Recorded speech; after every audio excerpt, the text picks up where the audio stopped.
Hello and welcome to the Rise Up with Orion podcast. Thank you so much for joining us for a topic that I'm so interested and excited to take a deep dive into. So let me introduce our expert.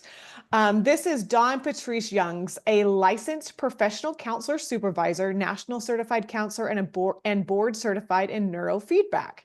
She has over 25 years of professional experience and with a deep commitment in holistic care. She has a brilliant career path with many hats, including a special education teacher, a high school counselor, mother, and even a commercial pilot.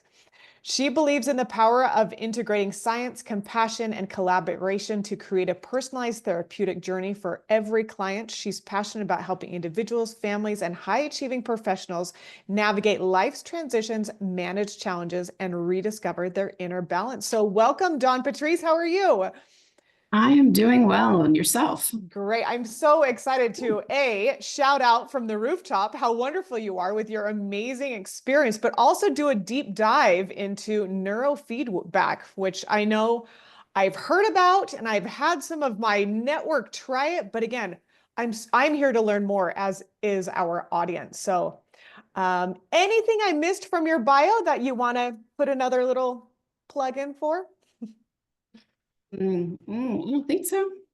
Perfect. Just, doing it day to day. There you go. Let's do it. Let's just start at the very beginning and tell us a little bit about what neurofeedback is. Okay. So neurofeedback is in its basic form. We are retraining the brain to work more efficiently. And when we do that, mental health symptoms just kind of dissipate. So it's pretty cool. It is really, and everyone, I feel it's one of those where we'll do it, another one of my questions later on is, who should do this? But I feel like based on what you just said, I could benefit from this. Absolutely. We call it optimizing, right? Optimal performance. We have CEOs, we have entrepreneurs, we have, professional overachievers. It's really anyone who's looking to level up, right? You don't have to have a mental health disorder. You don't have to have head trauma. You don't have to have a diagnosis. You can just want to, quote, level up, right? Yeah, absolutely. So how did you come to integrate this within your practice? Did you start out doing neurofeedback, or was it more of a, a therapy counseling office? Tell me a little bit about your journey with your office. So admittedly, here we go. So admittedly, I have been a brain nerd my whole life. I fell in love with the brain in undergrad, so 30 plus years ago, and have always kind of taken it into perspective in everything that I do. So became a counselor, well, a special education teacher, and really used the brain-based teaching, the program called Quantum Learning. It's amazing, really highlighting individual brains' strengths, right? And then teaching around that. Rolled into being a high school counselor, rolled into then growing out of the school system, and into private practice. And a lot of it had to do with the fact that I am ADHD. My mom is ADHD. My brother is. I married one, and we have 3 children ourselves. So lots of energy, lots of differences in brains and learning and conceptualization. And so you always had to be shifting, right? So I just learned a lot of different ways to work with these types of people. And the brain is a natural component to that, right? So my own family members were struggling to the point we had done all of the things. We had done traditional therapy. We had done medication, literally all the things, and still struggling. And I kept saying, like, this is a brain issue. This is not a situational issue. This is a brain situation. If we can fix your brain, and I use that very loosely, then I really think we're going to be okay. So I threw myself into it like I do most things, with the, I'm working with my children first, right? As a mom, what can I do? And spent 2 years learning and studying and in mentorship, and I'm still in mentorship. I will be in mentorship the rest of my life because it's all about collaboration. And somebody always has more knowledge than you. So how can I use that?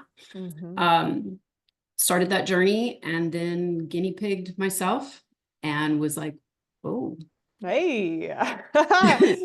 this is working, I think. And then my husband just randomly said, hey, have you been doing something different? Are you taking a supplement? Are you working out more? What are you doing? And I told him I was doing the neurofeedback, and he said, well, keep doing it because it's working. You are Hey. like, I am, my anxiety, and I just, I go and I do, and I'm always, because I have all these things I want to do. And it's not clinical, mind you, right? That's not what I'm saying. This is that leveling up. I naturally run on higher RPMs is what I kind of describe it as. And this calmed me down. And it was a noticeable effect from my husband, right? So it was like, right. I think we got something here. And so then I ran my oldest through it, and his younger brother recognized it and said, Mom, what are you doing? Because again, he didn't know, because it didn't involve him. So he didn't need to know about what we were doing. But he did recognize it and say, hey, it's calmer in the house. We don't have as many raised voices. Like the energy is just much more chill, which totally fits my youngest. So he was like, what's happening? And I said, well, this is what we're doing. And he was like, oh, we'll keep doing it. So amazing. So in having, because like I would never do any, we're talking about the brain, right? Kind of need that. So I'm not going to mess with clients' brains unless I have experienced it myself, right? Yeah. So having gone through that journey, my clients knew what I was doing because we're very open and they can see the equipment, and they were like very interested in it. And a lot of the clients that I had that I worked with first were these same type of individuals. They had been given a clinical diagnosis, but we don't know how appropriate it really was. I mean, yes, they have symptoms, but does that mean it's clinical, right? There's a difference. So they were all on board, and I was probably 50% of my practice rolled through it, and they loved it. And then they rolled out of counseling. Yes. And they rolled off their medication. Exactly. And I was like, this is what we're doing. I don't want to see you for the rest of your life. Like, we're supposed to be teaching skills and, setting you free and, shoring you up, not creating crutches. And dependency, right? Which the medical model, in my opinion, creates. It creates dependency, right? So yeah, it was a different option for people. Oh my gosh, so incredible. And I think, a lot of the time I hear the word neuro and it kind of like throws me into a little bit of, it makes me nervous, right? Anything messing with the brain makes me nervous. So for myself and our listeners, say I'm coming into your office and I am ready to launch into neurofeedback. What can I expect? In my practice, we are the way we run things and things to look for. Okay. Thank you. Yeah. You want a practice that is kind of running the gold standard. And that's what we do here. So when you say that you want to do neurofeedback, I had 2 consultations this morning. We're going to start off with a QEEG. It's a quantitative electroencephalogram. So think EKG for your brain. What we're doing is we're putting on an electrode cap, It has 19 electrodes on it. It looks like a water polo cap, swim cap. It's got this big ribbon that comes out the back of it because they're electrodes. And we are reading the electricity, right? So we are reading, we are not pushing electricity into your brain. We're just figuring out what it's doing. And this is, if you've ever seen the squiggles, this is the brain squiggles. Okay. So we pull that up on a TV. We allow them to see, hey, you do have a brain. It's right there. See, there's the electrical activity. They get all excited. It's like everybody's not sure. Is there really something? It's pretty funny. It's pretty funny. Like, obviously there is, y'all. You wouldn't be breathing. You wouldn't be moving, like, right? Yes. But it's funny. You watch everybody kind of exhale. And they're like, okay, there is. I'm like, yeah, there is. Yeah. So you get to see the squiggles. And what we're doing is we are measuring, we do 11 minutes with your eyes open, 11 minutes with your eyes closed. And we are measuring it. The brain is going to fall into 5 different brain waves. We have delta, theta, alpha, beta, gamma, and it goes from slow to fast. And we know after all of this, hundreds of thousands of cues created in normative databases, we know what is normal, right? Now, everybody's different. Remember, I'm a former special education teacher. All brains are different. You may have made new pathways and worked for a deficiency in one area, but compensating in another, like, right? That's why we have to do the cue. We do the cue, we figure out what your waves are, where they are they where they shouldn't be, are the ratios off, etc. And that helps us target what your mental health symptoms are with what your brain anatomy, the functionality is telling us. So we've got the objective data from the cue, and then we have you fill out a 300 question questionnaire, Likert scale, but it's all subjective, right? And it maps out where those things happen in the brain. So then we overlay them, and where they match up, we go, this is where we want to target for our neurofeedback, right? So it helps us create the appropriate individualized protocols for your brain. There are a lot of centers out there because this is not regulated. There are a lot of centers out there that are just going to go off the subjective. We're going to ask you some questions. Oh, you have anxiety. Oh, you have brain fog. Oh, you struggle with depression, whatever. And they're just going to go, okay, well, this is the protocol for that. Right. Be very, very afraid. If they're not starting off with a cue, there's a problem. And our cue goes through a neurologist, so that it's not an AI program. That's another thing you have to look for. You need to ask who's analyzing the cue. If it's just AI, don't do it. Humans are the best at picking up patterns. Computer, I know we all like our technology, but it cannot do it as well as the human eye. It just can't. Right. And the AI programs will pull out things that we really need to see because they're trying to, clean up abnormalities, electrode pops, just things that happen. And when they do that, they pull out the good stuff too. The things you need to see, right? Like this morning I saw one that it's got bitemporal, which means both sides, epileptic form discharges. So that basically means that right here, the brain is like, like randomly, right? And that is where our emotion comes from. So if you have emotional control problems, that could be what's happening for you. We could explain a lot of things that way.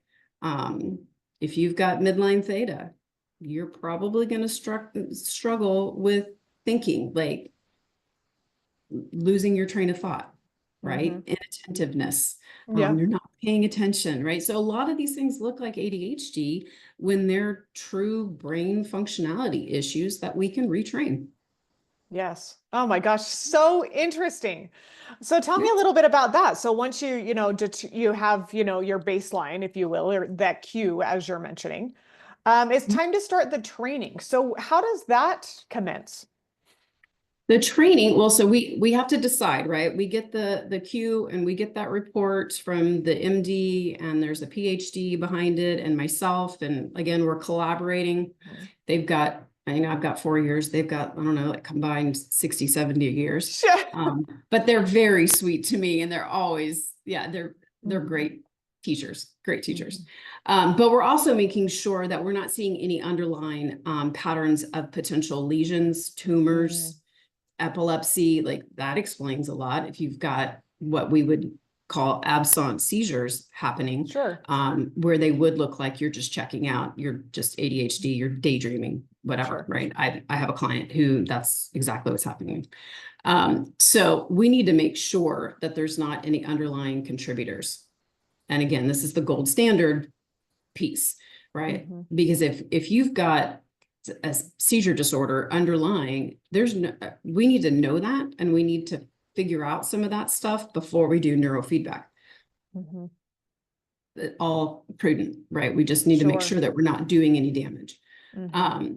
So once we get through all of that and we decide, yes, we're going to move forward with neurofeedback, it's a good option for you, then we will look at setting up what that looks like in the office. For us, that means coming to the office twice a week. You sit down, you actually sit down in front of a computer, and you're going to watch your favorite streaming platform, Hulu, Netflix, log into Apple, like whatever your thing is. And you're going to watch your favorite TV show series while we're doing this training.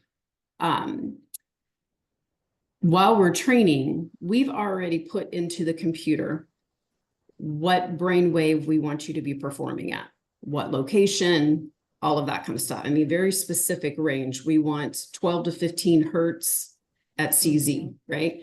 CZ is right here. We've put that into the computer. As you're watching this streaming platform, when your brain is not in the 12 to 15, the screen is going to go dim. It's going to go black, and the volume dims, right?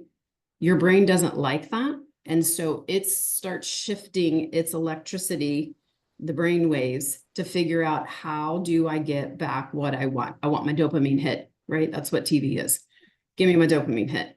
So it's problem solving. You have no clue that this is what's happening. It's doing it in the background, and it's moving so fast. I mean, it's happening in like milliseconds. So you don't even necessarily, or you're not totally picking up on how much it's dimming and the volume's dimming, and they're connected, right? So the audio and the visual are connected together. When your brain hits the 12 to 15 that we're training it in, you get full picture and full volume, right? So there's somebody, and this, like I said, this happens so fast. And on our website, there's a picture of it. You can see how it's slightly flickering. But in the background, we have our technician who's monitoring your real-time EEG and how you're performing, and either making it harder or easier for you. Interesting. So, and we do them in packages of 20. Most centers do them in 20. That's kind of the standard. And then after you do 20, if you are liking the results that you're getting and you're like, this is amazing, I want to keep going, then we would do another cue, compare them, see where the growth is. Do we continue at that place? Do we shift to hit it at from a different direction? Do we move on to another area, just depending on what the subjective experience is? Right. Yeah. So we just use those metrics back and forth to fine tune and individualize the protocol. Yes. And that is exactly why you're calling it training. Because again, it's never mastered, right? We're always training our bodies and now our brains. Absolutely. Absolutely. The good thing with neurofeedback is once we've trained it, it's done. It's like riding a bike, right? It's made that new pathway. It's made that muscle memory. It's going to keep using that pathway. This is neuroplasticity. Yes, which right? I'm sure we've all heard about. That's why people do crossword puzzles and Sudoku, right? Sudoku. Yep. Yep. Yep. Yep. My grandmother's 102 and she still does her Sudoku. Yep. Ooh, wouldn't it be amazing to do neurofeedback on her? Oh, my mentors have loved. We've done her Q a couple of times. Have you? We have not done neurofeedback with her because of her age, because as you get Mhm. older, your brain it does stiffen. It gets harder Sure. for it to make new pathways, Mhm. not that it can't, but we didn't want to do something that was going to cause more, like have a counteract. She's fine, she's Sure. healthy, she's rocking it. Let's not mess anything up if we're trying to tweak one area with her age, right? When you're working with most anybody, it's usually not an issue. Like we have overstimulated somebody, made him a little bit more jittery. But then usually it goes away by the next time. If it doesn't, then we just kind of flip and do the other side, and then it Sure. comes it back down. So it, like I said, it's a journey. We're having conversations with you every time you come in, and we're tweaking and altering things. Side effects, we get asked about that all the time. Generally speaking, the biggest side effects are going to be headache, sleepiness, and that's just an indicator that we've overworked your brain. And Yeah. it's like, okay, so we'll just make it a little easier next time. Mhm. Maybe we don't do 35 minutes, maybe we do 30 minutes. Hey, why don't you raise your hand when you start feeling the headache coming on or getting really sleepy? Raise your hand, let us know. We'll look at the timer, we'll stop it, and then next time we'll go just a little bit longer, right? Just Yeah. like when you're in the gym. Exactly. Exactly. So Don Patrice, something that I'm thinking about, and it may be easier to say who should not do neurofeedback, because it sounds like so many of us could benefit from it. You talked Yes. about kind of the age, the top, there's, some of the Sure. more elder you will not touch, but in terms of everybody else, who should not get neurofeedback? Um, so someone, again, I would say that would be very, very limited. If you've just had brain trauma, I would say we need to let that calm Mhm. down some first, right? That internal inflammation, but then we can look at neurofeedback. Mhm. My brother's been in here. He had a severe brain bleed in Mhm. 2020. Migraines, headaches, wore double, triple sunglasses sometimes Oh, wow. for a year and a half. And then we started doing neurofeedback with him, and we got the migraines to go away. Still occasionally get headaches, but we're talking about a very significant brain bleed.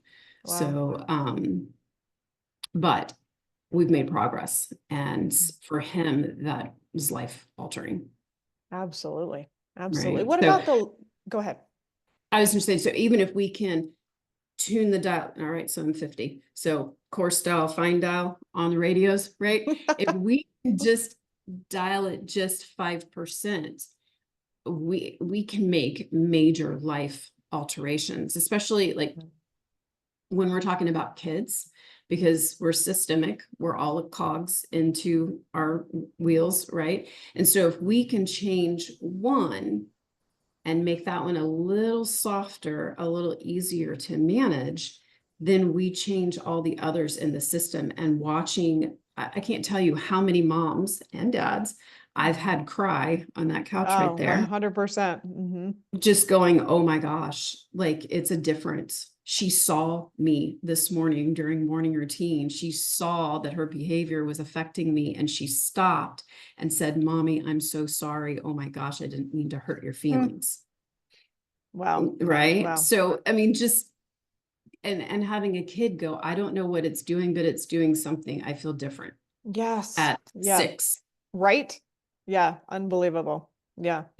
So I would say like when we're doing the Q, we're going to figure out, are you a candidate or not? Hmm. And I have only had one in my 4 years that my mentors and I went, we've got to change the medication. The kid was on, it was a polypharmacy situation. But I think he was on 3 or 4 different medications. and the medications that he was using affect those brain waves. Sure.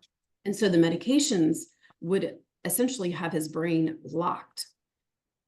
So there's no amount of neurofeedback that was going to change that. We needed him to wean off all of his medication under doctor's supervision, right, with approval from the doctor, before we would step into the neurofeedback. Right. It happened to be in the September, and parents were like, I cannot do that right now. Yeah. Come summer, we'll talk. And I'm like, hey, I get it. We're here when you're ready. But that is the 1 in 4 years that we went, I don't think this is a good fit. It typically, I saw somewhere, I wish I should have printed it and I didn't. In all of my academic research, I came across a study that had said neurofeedback works for somewhere between 80 and 85% of the population, because we're just fine-tuning things, right? Yeah.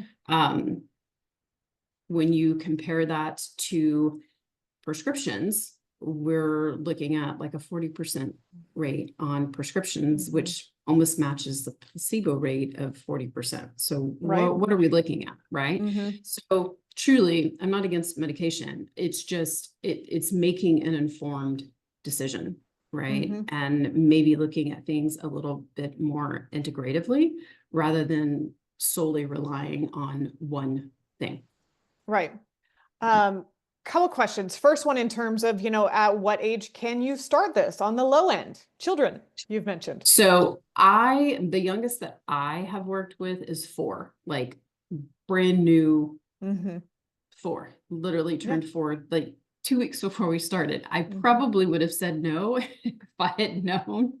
He was really just 3. But it was an amazing experience. I highly recommend it. So I would say most centers, 4 is about the youngest that we'll do, because we're asking them to sit still for 35 minutes. Sure. Which is hard for many of us. Right. And the more the more they wiggle, the more we pick up the movement and not the actual electricity of the brain, right? The actual EEG. And so we would be training to the wrong thing. We'd be training to their muscle movement, not to what their brain's doing. And that is definitely not what we want to do. Right. Right. So yeah. Is this type of therapy covered by, I'll say, most insurances? I know every insurance is different. In your experience, is it covered by traditional insurance? So I'm in the state of Texas, and I know that some recent bills were passed in the last couple of years that doesn't allow, I'll put a double negative in there, doesn't allow insurances to not accept it, right? To not reimburse for it. If the individual has a diagnosis of ADHD, traumatic brain injury, and alcohol abuse, right? It's substance abuse, but specifically alcohol. Why? I don't know. And they lump that under traumatic brain injury.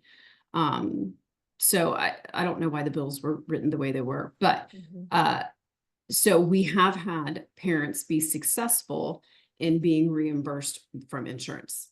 The right CPT codes have to be used. Again, those diagnoses have to be connected to the super billing. But we have had success.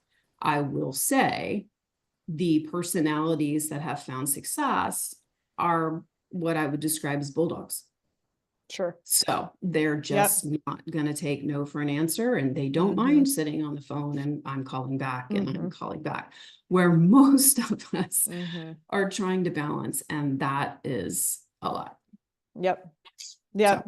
So what I'm hearing for, our listener that was interested in this, be a bulldog. You definitely have to take your healthcare into your own hands. 100%. Right. And I think we should, I think we need to do that no matter what industry we're tapping into medically.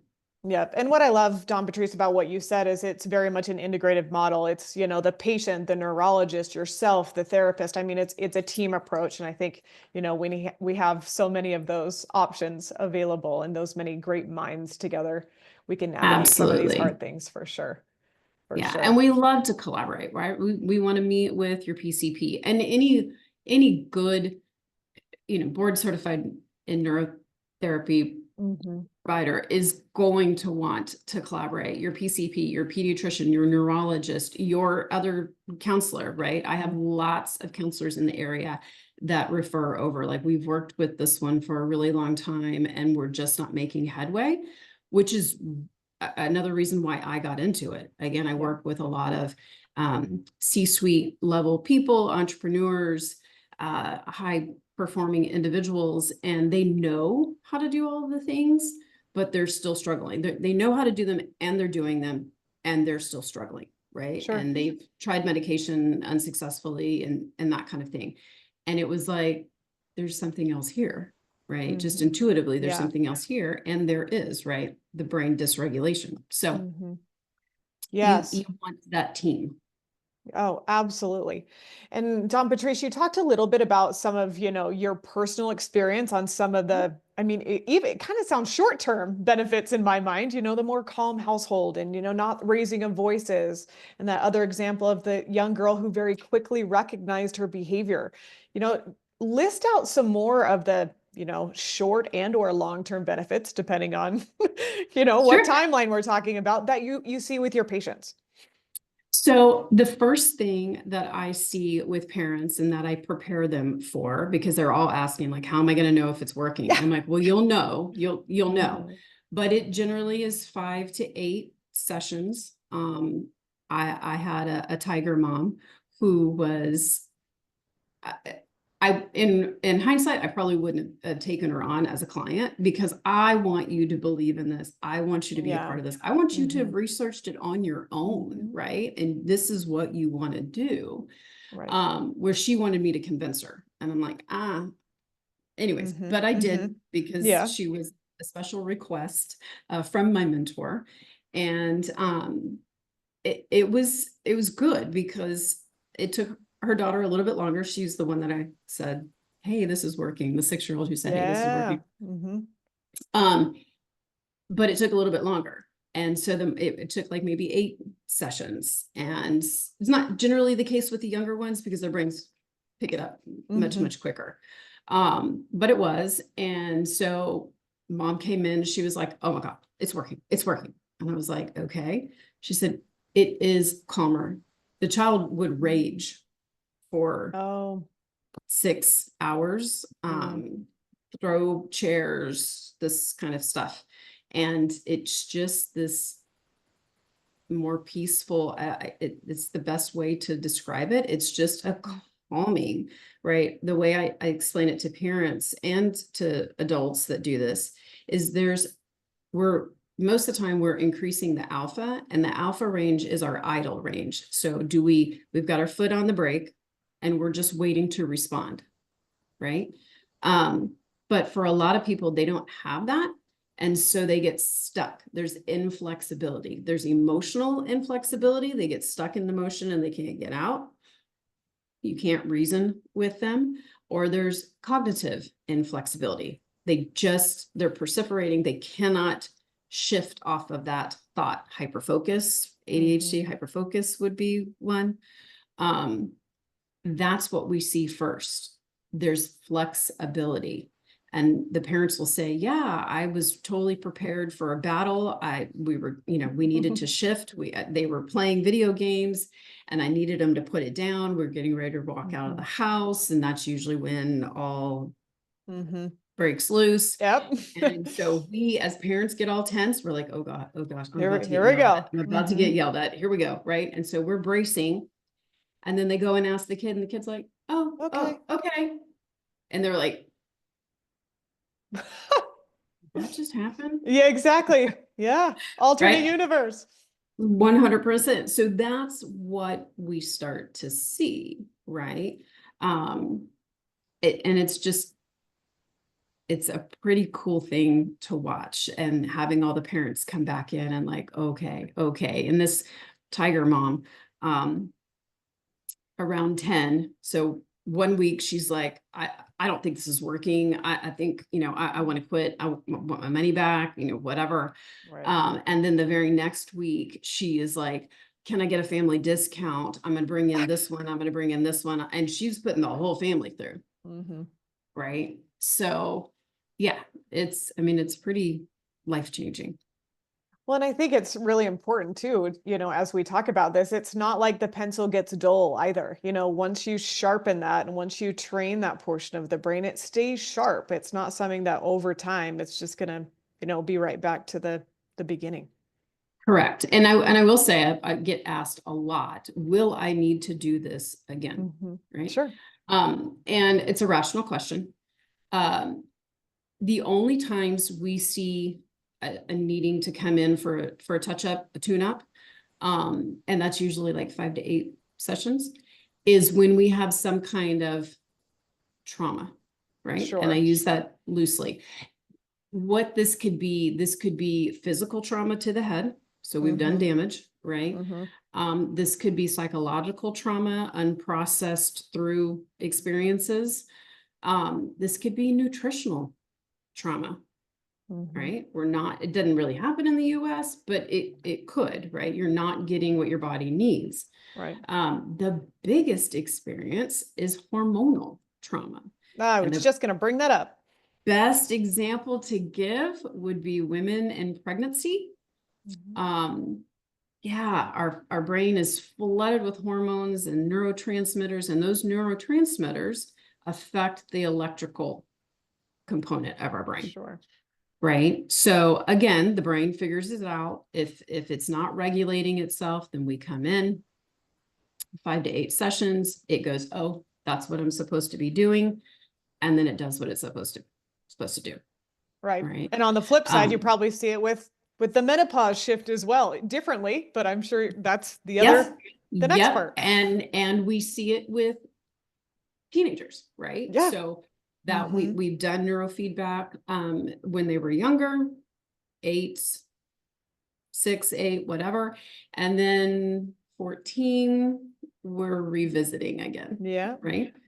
Because our brains are just flooding. And so we're dynamic, and we have to remember that we're complex organic organisms, right? There's all these factors all the time, Mm-hmm. and it can change. But for the most part, yes, the brain, once it learns it, it's got it.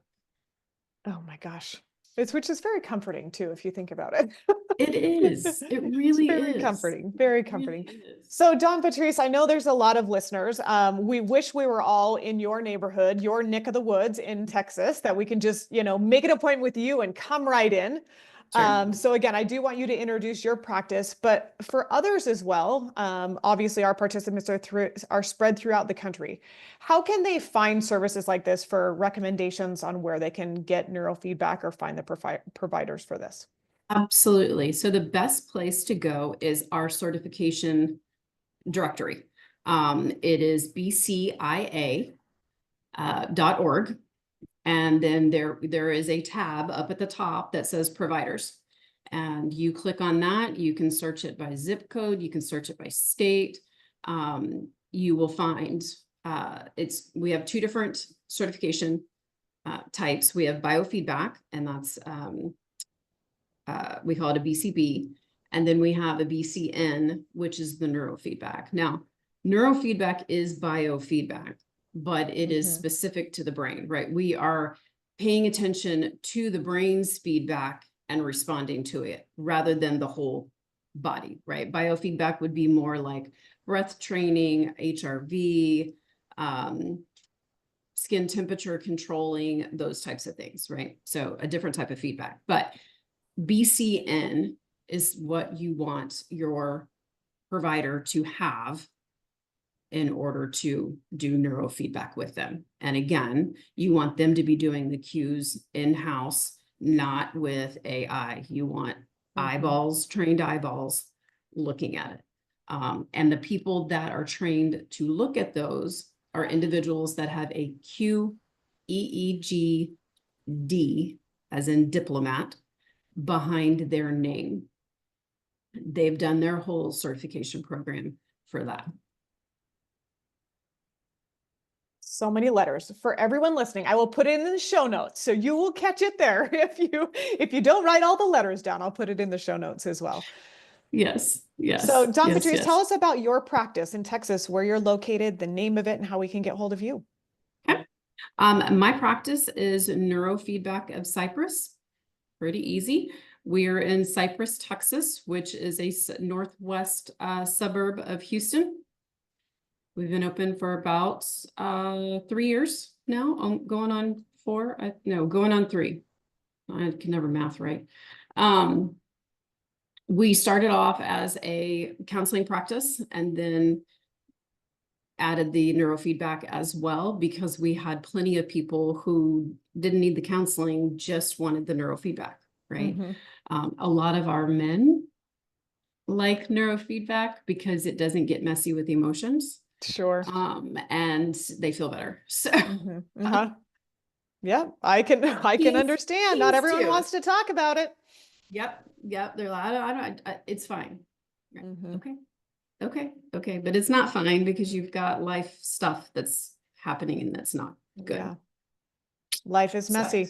Yeah, but I love life that is there's 100% there's messy. another option, and there's many options. So I think it's fantastic that there are other options, which there weren't, Absolutely. a couple decades ago. So, Well, I wish that I had access to this when my 23-year-old was 4 and mhm, 5, right?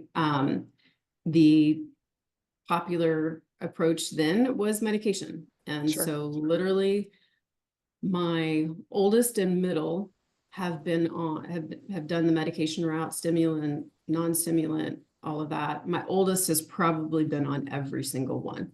wow, And it's beautiful that he's the age that he is now and he has self-reflection and mhm, he's like, Mom, I really think that I would have been much taller and much broader if I hadn't been on that medication. And what I know about it now is he's not sure, wrong. It hmm robs them of deep sleep, which is the restorative sleep, which is the cellular detoxification part of yeah, your life. And if you're not detoxing, then that's going to stunt you, right, hands down. right, So, not that he blames me because he doesn't. He's like, I know he said I was a hot mess. Yeah, you were. We loved yeah, you. But it was constantly like, oh gosh, you had to be 10 steps ahead of him at hmm any given moment, right? Beautifully intelligent, beautifully creative, uh, marches to the beat of his own drum, and it's super fun, super yeah, fun. But and it fueled your passion. yes, hands down, hands down. And it's funny how like uh, the consult that I did today, I was like, oh my gosh, this is my kid. Like Yeah. I get it. And they're just, I can finish their sentences for hmm them, the moms. And I think there's great comfort in that. I hear that a lot. Like you get it. hmm Like I Yes. do, Yeah. right? We love them so much. We just want them to flourish. Yes. How do we do it? hmm This is a way. Don Patrice, we just touched the surface, and I'm sure our community is like going to be grasping for more. So I'm so glad that you joined us so we could, Yeah. give them a little bit of the information and, they can do the research on their own to figure out if it works for them, works for their family, find the right provider with all the letters we talked about. That'll be in the show notes. But I want to Yeah. thank you for myself and the Orion community. Thank you so much for being here and bringing your knowledge, expertise, and passion to our podcast. Yes. Yes. Absolutely. Thank you. Thank you for having me. I always love sharing it. Thank you so much. And thanks to all of our listeners. We will be back next month. We'll be talking about meal prep. So, completely switching gears. So, join us next month. We'll be talking about meal prep to feed ourselves so we can feel better. So, thanks so much for joining us. And thank you, Don Patrice, for joining us as well. Yeah. Thank you.